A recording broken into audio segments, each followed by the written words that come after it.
तो आप सभी का स्वागत है और मैं एक ऐसी घटना की बात करने वाला हूं जिस घटना की चर्चा इस समय राष्ट्रीय मीडिया से लेकर सोशल मीडिया हर जगह है। ये फोटो आप स्क्रीन पर देख रहे हो। ये फोटो है, इनका नाम है देविका पटेल और ये कथावाचिका है और इनकी कथा चल रही थी जबलपुर में। जबलपुर में एक गांव है रायपुर, पनहादर जगह पड़ती है जबलपुर की, और जबलपुर के पास गांव है रायपुर। रायपुर में देविका पटेल की कथा चल रही थी। क्योंकि ये देविका किशोरी लिखती थी तो वहां के जो ब्राह्मण समाज के लोग थे उनको ये नहीं पता था कि वास्तविकता इनकी जाति क्या है।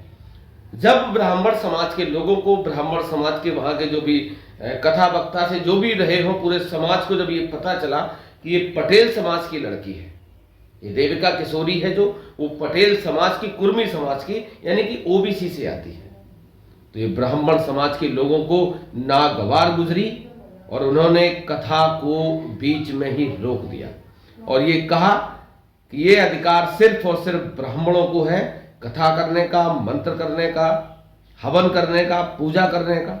क्योंकि गीता में एक चौपाई लिखी है कि पूजें विप्र सकल गुणहीना, शूद्र न पूजो वेद प्रवीणा।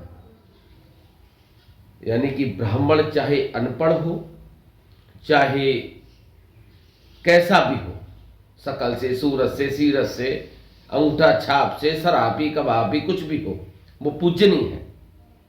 और शूद्र, क्योंकि जो जात बनाई गई हैं व्यवस्थाएं वो कर्मों के हिसाब से बनाई गई, बताया तो यही जाता है। हालांकि मोहन भागवत जो आरएसएस के प्रमुख हैं उन्होंने ये भी कहा है कि इस देश में जातियां ब्राह्मणों ने बनाई। अब उनके वक्तव्य से आप अंदाजा लगा सकते हो कि राजनीतिक बयान है या वास्तविकता, चूंकि वो भी ब्राह्मण समाज से ही आते हैं। इस समय जबलपुर में ओबीसी समाज और ब्राह्मण समाज आमने सामने है, टकराव की स्थिति में है। आप अंदाजा लगाइए ये देश किस दिशा में जा रहा है। क्या पढ़ा लिखा होना गुनाह है, या जो बड़ व्यवस्था बनाई गई थी उस बड़ व्यवस्था को लागू करने की परंपरा की तरफ दोबारा फिर हम और हमारा देश जा रहा है।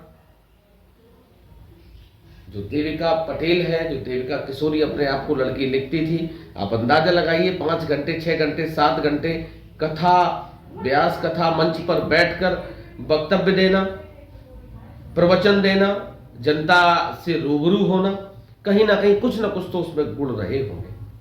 तब जाके वहां के जो आयोजक करता होंगे, क्योंकि जब भी कोई कथा कराता है, जब भी कोई भागवत कराता है तो पहले उसकी जांच करता है, पहले उसको सुनता है, पहले उसको देखने जाता है। क्योंकि हमारे यहाँ भी बहुत सारे आयोजन होते हैं, जब भी आयोजन होते हैं तो पहले कथा वक्ता को सुना जाता है, दूसरी जगह जहाँ कथा उसकी चल रही होती वहां सुना जाता है, उसके बाद उसको लोग अपनी कथा में इन्वाइट करते हैं, अपनी कथा की बुकिंग कराते हैं। तो ऐसा वहां भी रहा होगा रायपुर की, जहाँ ये घटनाक्रम हुआ है कल। आप अंदाजा लगाइए इस देश में जो वर्ण व्यवस्था बनी थी, उस वर्ण व्यवस्था कर्मों के हिसाब से बनाई गई थी। जातियां, अगर मैं किसी और सबको छोड़ दूं, सिर्फ और सिर्फ मोहन भागवत की बात को मानूं तो जातियां, उन्होंने ये कहा कि जातियां अपने फायदे के लिए ब्राह्मणों ने बनाई थी। और आज भी जब ओबीसी समाज और एससी समाज जागरूक हो रहा है, पढ़ लिख रहा है, बराबरी कर रहा है, तो लोगों को जलन हो रही है, लोगों को दर्द हो रहा है। लोग मुकाबले में अब खड़े होने लगे हैं, बातचीत करने का हुनर आ गया है।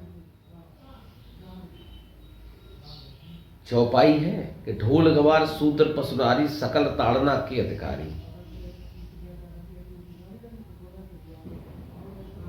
शूद्र और पशु और नारी, मतलब शूद्रों की जो संज्ञा है। हालांकि विधानसभा में ये मुद्दा बहुत गूंजा था, बहुत दिन चला भी था,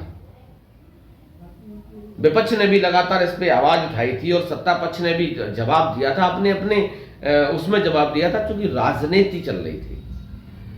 लेकिन आप अंदाज लगाइए कि एक लड़की कथा व्यास पीठ पे, व्यास मंच पर बैठकर अगर प्रवचन दे रही थी, कथा कर रही थी, क्योंकि जो रामायण, उपन्यास, वेद, पुराण, गीता जो भी लिखे हैं उसको उसने पढ़ा होगा तभी तो वो बता रही थी। लेकिन ये ब्राह्मण समाज के लोगों को नागवार गुजरी और उन्होंने कथा को बीच में ही बयान कर दिया।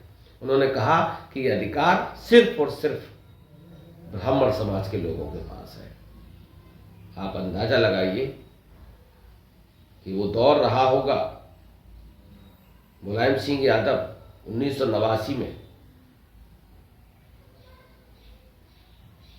मायावती, लालू प्रसाद यादव, शरद यादव इस दुनिया में नहीं रहे, जब इन्होंने मोर्चा संभाला था, जब उस समय ब्राह्मणवाद पूरी तरीके से हावी था, उस समय इन लोगों ने क्या क्या जतन करने पड़े होंगे, कहां कहां संघर्ष करना पड़ा होगा। क्योंकि मुलायम सिंह यादव तो भैंसे चराने वाले थे, वो यदुवंशी थे, तो उनका तो यदुवंशियों का तो पेशा रहता है गाय गोरू जानवर।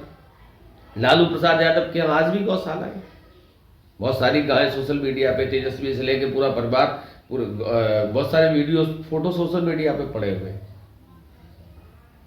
मायावती जो दलित समाज की थी, यानी कि यदुवंशियों की अगर भैंस मर जाती थी तो उसको मायावती यानी कि जो दलित समाज था वो उसको फेंकने का काम करता था।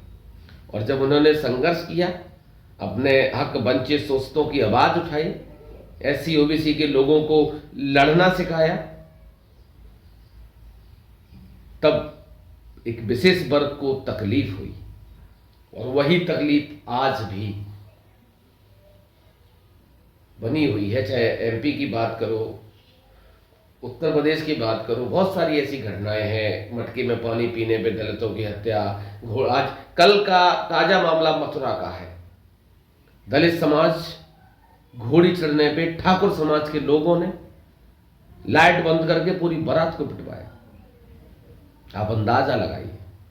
और अमूमन ये घोड़ी चढ़ने वाली जो परंपरा है, ऐसी घटनाएं लगातार आ रही हैं, चाहे वो बिहार से आए, चाहे वो एमपी से आए, चाहे राजस्थान से, चाहे उत्तर प्रदेश से, कि दलित दूल्हे को घोड़ी चढ़ने से रोका गया, बग्गी तोड़ी गई, घोड़ी को मारा गया, बारातियों को पीटा गया। आखिर ये दर्द है तो है क्यों?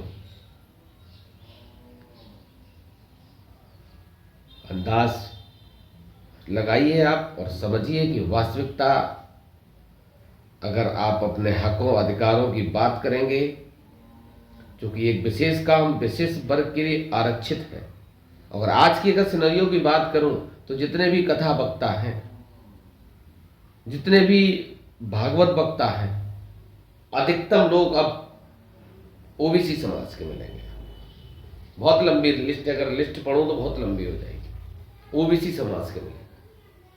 उन्होंने उस पाखंडवाद पे कहीं ना कहीं, हालांकि वो भी उसी दिशा में जा रहे हैं, लेकिन कहीं ना कहीं अंकुश तो लगाया। और आने वाले समय में चीजें अब हाईटेक हो गई, सोशल मीडिया का दौर है, चीजें छुपती नहीं हैं। इस समय वहां तनातनी है। जबलपुर के रायपुर गांव में तनातनी है। ब्राह्मण समाज ओबीसी समाज आमने सामने है। आप अंदाजा लगाइए कि अगर ओबीसी समाज, आज जी न्यूज राष्ट्रीय चैनल जी न्यूज की एक हेडलाइन है कि जबलपुर के रायपुर में ओबीसी समाज और ब्राह्मण समाज आमने सामने टकराव की स्थिति में है। अगर पूरे देश का ओबीसी समाज जाग गया ना, तो स्थितियां क्या होगी इसका अंदाजा आप लगा सकते हैं। बाकी वीडियो पसंद आए तो चैनल को सब्सक्राइब कर लेना, लाइक कर देना, फॉलो कर देना। बहुत बहुत धन्यवाद।